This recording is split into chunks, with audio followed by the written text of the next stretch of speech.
शहर के किनारे एक पुरानी कॉलोनी थी।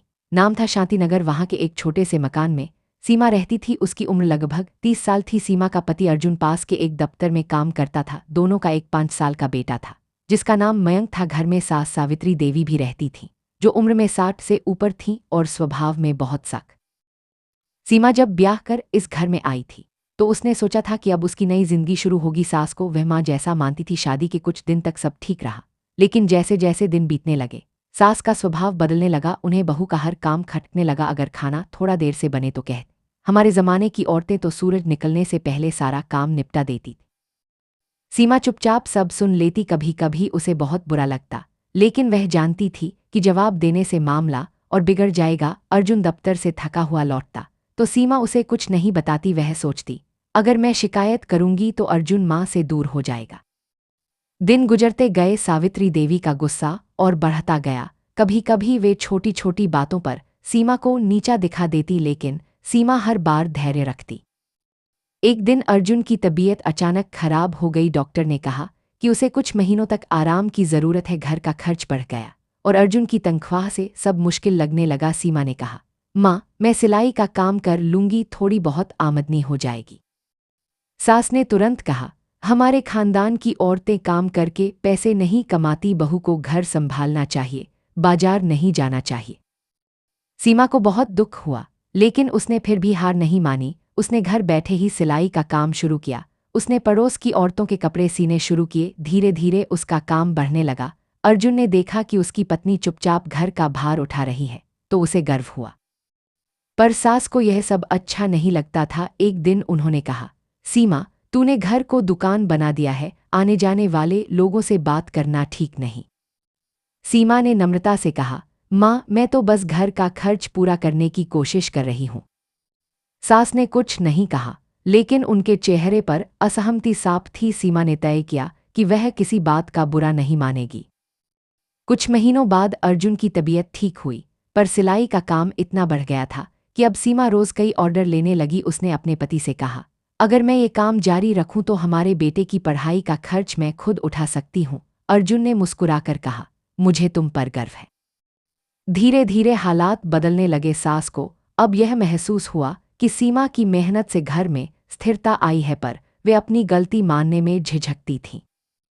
एक दिन मोहल्ले की 2 औरतें घर आईं। उन्होंने सावित्री देवी से कहा, बहन जी, आपकी बहू तो बहुत अच्छी है, सबकी सिलाई इतनी साफ करती है कि सब उसी के पास आते हैं। सावित्री देवी ने सिर हिलाया, लेकिन अंदर कुछ बदल रहा था। कुछ दिन बाद सीमा को बुखार हो गया। वह बिस्तर पर पड़ी रही। सास ने पहली बार आगे बढ़कर कहा, बहू, तू आराम कर, आज का खाना मैं बना लूंगी।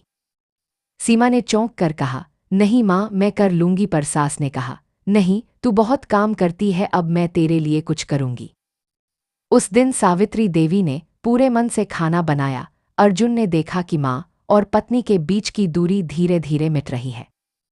कुछ दिन बाद सीमा ठीक हो गई। उसने सास से कहा, माँ, अब हम दोनों साथ काम करेंगे। सावित्री देवी मुस्कुरा दी। वे बोली, मैं तेरे कपड़ों की किनारी बना दूंगी। धीरे धीरे दोनों में अपनापन बढ़ता गया। अब सास वही थीं जो पहले बहू के हर काम में कमी निकालती थीं, लेकिन अब वे उसकी मददगार बन गई थीं।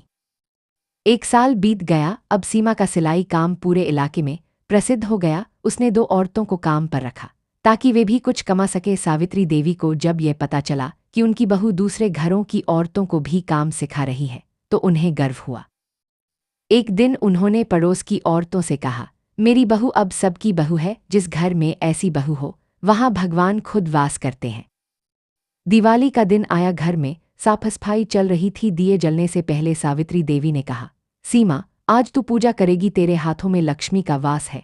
सीमा की आंखें भर आईं। उसने कहा, माँ, आपके आशीर्वाद से ही सब संभव हुआ।